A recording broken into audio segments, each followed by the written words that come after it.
Hi everyone. Today we're going to look at the Pyromancer build that can survive solo tier 15s and get gold post-patch. Our survivability took a big hit in the last patch, so I wanted to put together a build that makes it easier to get through expeditions by yourself without suffering the red screen of death. So, the setup I have for this build is our primary skills are going to be Heat Wave, Overheat, and currently I'm using Thermal Bomb. This can be substituted for something else, but I'll show you why I'm using that. If we look over in the inventory, ideally we want to get the Death Shield mod on whatever we can for the bonus increase to damage. Shadow Comet is useful. It's not critical, depending if you want to be up close and personal versus not.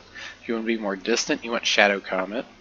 If you're okay with being closer and you want better single target damage for elites, you want Moaning Winds.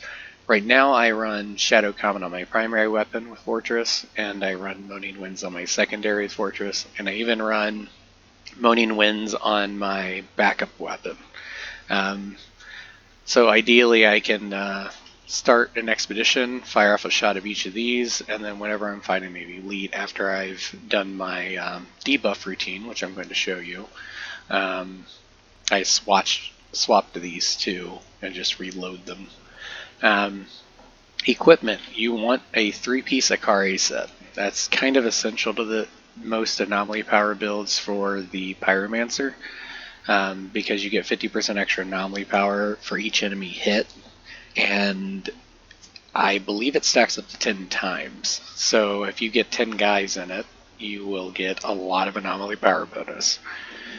Then the other items I have the Akari chest, legs, and boots. I have the boots because it has Master Consumer on it, which lets you either burn Ash or the burn status. So it gives you more options to apply better damage to the mobs. And you're going to be spamming Overheat pretty much non-stop with this build because of the 50% cooldown of Detonator. You could alternatively run the Akari legs, chest, and helmet, but I have currently Anomoly's Visage because it gives me more cooldown reduction than the Akari helmet. But you could do the helmet and do different boots that have Anomaly power on them, and then just put Master Consumer in one of your mod slots. So, what I have currently with the cooldown reduction, it's 47.5%, which is pretty solid. And if you go to your skills, you'll see that my Overheat's only on a 4-second cooldown, which I like it that way. You could, like I said, substitute out the boots for something with anomaly power on it, try to get cooldown reduction on it, and then you end up with the Akari helm, which would not have cooldown reduction. So you take a little bit of hit to cooldown if you do it that way, but you get a little bit more base anomaly power. Now, as far as the skills go in the mods, I've got Fire Tsunami. I moved that from an Akari helmet I had. And I have Untamed Power because when there's an elite around, I tend to get pretty close to them to use my Moaning Winds. That, if you're not getting close to mobs, it's kind of an optional mod. You could sub out Untamed Power without any issue there. But it comes as default in Anomoly's Visage as well.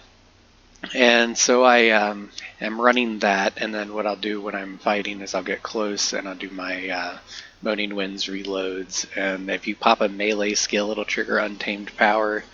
And anytime you use any skill, it'll trigger Untamed Power, which is really nice for getting people that are right around you to get off your face, basically, and do extra damage to the elites.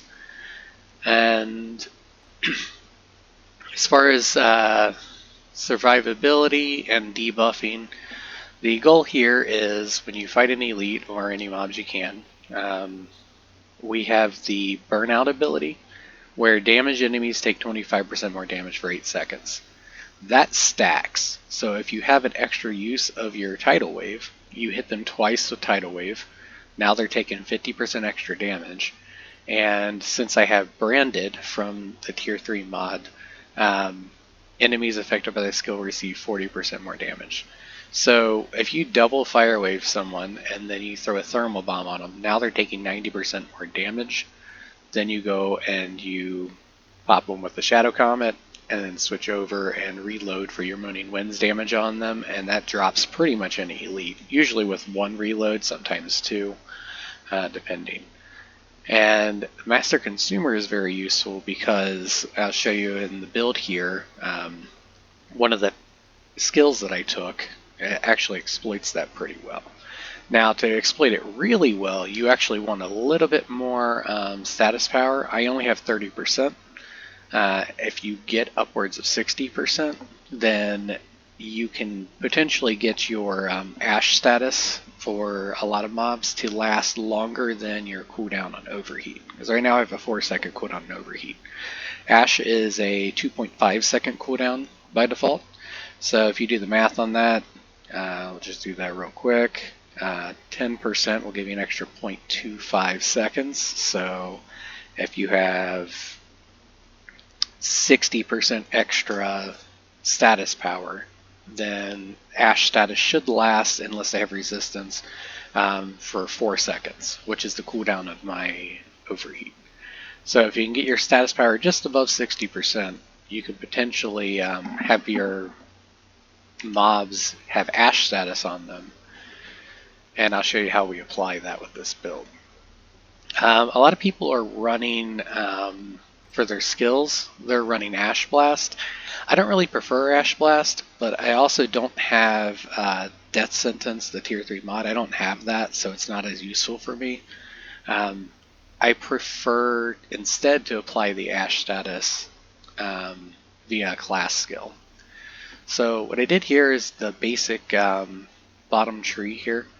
And then because it's harder to survive post-patch, I threw in Phoenix Nestling, which is useful because sometimes you just get surprised.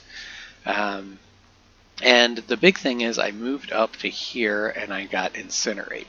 So the moment burn ends on an enemy, it inflicts Ash status. So if you can get your, and I haven't moved my gear around to do this all the time, but if you can get your status power over 60%, what effectively happens is you get Heat Wave to ignite mobs, and then when you use your Overheat skill, it removes the burn status. Well, they instantly get ashed as soon as you remove the burn. So even if you don't have the higher status power to where it's going to last until you can overheat again and burn off that ash also, which is nice to do, I've tested it, but I opted more for the cooldown reduction. If you do that, then even without doing the status power to make the ash last for a second overheat, it still stops the mobs in their tracks. I mean, you're slinging a couple of heat waves out there, getting all these guys on there. Since survivability is an issue now with the nerfs to emergency stance, then whenever you just burn them off, they turn into ash, and they're not shooting you in the head, which is nice. And the Phoenix Nestling is there for a little bit of extra, oops, I missed a mob, or oh, I didn't see those 3 riflemen shooting me from across the room. So this really increases your survivability because you're applying burn to almost everything. And to that point, one of the things you could do if you're running Thermal Bomb is you could switch out Untamed Power, for instance, if you don't want to be too close to people. You can switch that out to the mod that causes your bombs to inflict burn on anybody in the area. Because then, when you overheat, which is going to happen about every 4 seconds, it'll ash those guys as well. So it just spreads more burn around. If you're having trouble with getting enough burn applied, you can do that and just switch the Untamed Power out. But the key of this is at least getting 2 tidal waves. You can go for the 3rd if you want to go crazy, but that's more of a support kind of help your friends do more damage build. This is a good balance in damage and solo ability. You're a big boon to your team, but you're also able to do things solo. So 2 heat waves plus the thermal bomb, 90% extra damage taken for the mob.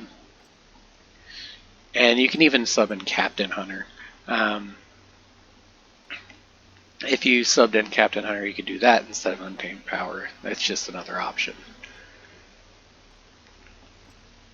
So once they get ashed, you can overheat, and you can ash them again. And the nice part is, if you miss that burn window, let's say you apply your heat wave and they're burning and you're busy fighting an elite, then when that burn wears off, they're still going to get ashed, and so it just gives you a larger window to hit that overheat for the bonus damage. And I'm going to be posting some videos of me doing some solo tier 15 content with this build, and this is post-patch, so the 1.4 patch, so it's going to be pretty useful to see. Then another option, if you don't want to do the bomb, you don't like that, Ash Blast is kind of tricky. You have to be close unless you extend the range, and then it takes a mod slot. The third option is to run an Eruption build. You switch out Thermal Bomb for Eruption. If you're going to do Eruption on the build, then you want to switch it out for Eruption causes enemies to be afflicted with ash in the area. So I'll show you that one here. If you're running Eruption, you want to run Volcanic Dust. Then it applies ash to everybody in the area where you hit them with Eruption, including the elites. If you throw a Heat Wave out there first, now they have Ignite and they have ash, and then when you use your Overheat, it does that 150% extra damage from Master Consumer. It's very useful. And if you're going to run Eruption, you can run the extra activation or not. I like to run it. If you're running the bomb, you run the debuff, or you run the targets either leave burn or behind, or you can do they inflict burn on everybody damaged by the explosion. I was running ash in an area when the bomb's about to explode, but that's less useful for elites because they're not always going to explode after you've bombed them, so I really prefer the 40% damage debuff. But I was running that for a while, and it actually worked pretty well with either the burn or the ash ability. I just prefer a little bit of that extra damage, especially in running with a group. And then for our only survivability mod on here is Blacksmith. So anytime you consume a status, you get bonus armor for 8 seconds, and that just helps keep you alive. It's actually better than Emergency Stance now that they've patched it, and it's pretty useful to have. So if you like the video, feel free to like or comment, and I'll be posting some gameplay videos with this build and linking to this. Thanks, and I hope everyone has a great day.